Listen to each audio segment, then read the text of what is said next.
السلام علیکم۔ ناسا نے کل ایک مشن لانچ کیا ہے جس کا مقصد ایک ایسی دوربین کو اس کے مدار کے اندر واپس پہنچانا ہے جو زمین پر گرنے والی تھی۔ میں بات کر رہا ہوں سوئفٹ آبزرویٹری کی، جو 2004 میں لانچ کی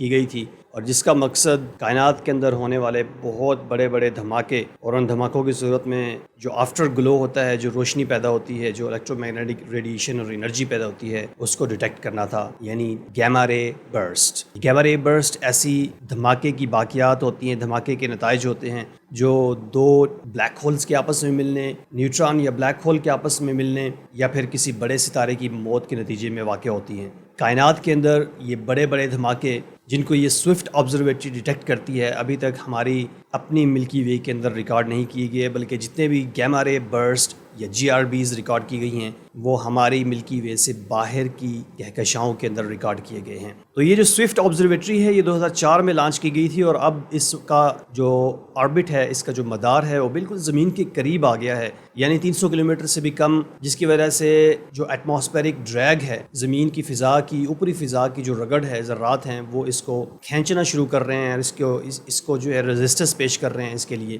تو اکتوبر کے مہینے تک اگر اس کو بوسٹ نہ کیا گیا تو یہ زمین پر گر سکتی ہے۔ تو اس مشن کی امپورٹنس کو مد نظر رکھتے ہوئے ناسا نے ایک مشن پلان کیا جس کے اوپر تقریباً $30 ملین خرچ ہوئے، اور اس میں یہ ہوگا کہ ایک پرائیویٹ کمپنی ہے، اس نے ایک اسپیس کرافٹ تیار کیا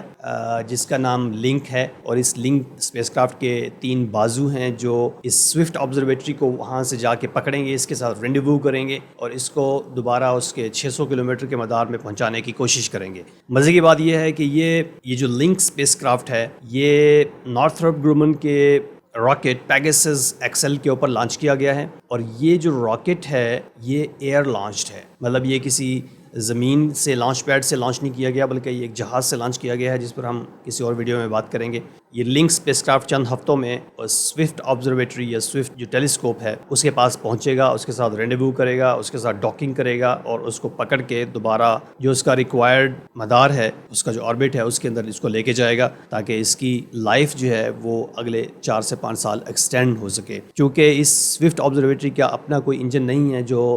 اس کو یہاں سے لفٹ کر سکے، تو اس لیے اس کو لفٹ کرنے کے لیے یہ پورا مشن پلان کیا گیا ہے، اور یہ اپنی نوعیت کا پہلا ایسا مشن ہے جس کے اندر ایسا کیا جا رہا ہے۔ تو اگلے چند ہفتے اس سوئفٹ آبزرویٹری کے لیے بڑے امپورٹنٹ ہونے والے ہیں، اور ہمارے لیے بھی امپورٹنٹ ہونے والے ہیں، کیونکہ یہ بہت ایکسائٹنگ چیز ہے۔ پہلی دفعہ ہبل ٹیلیسکوپ کے بعد ایسا کچھ سروسنگ مشن جو ہے وہ ڈیزائن کیا گیا ہے۔ کی واچنگ ایسٹروساکے۔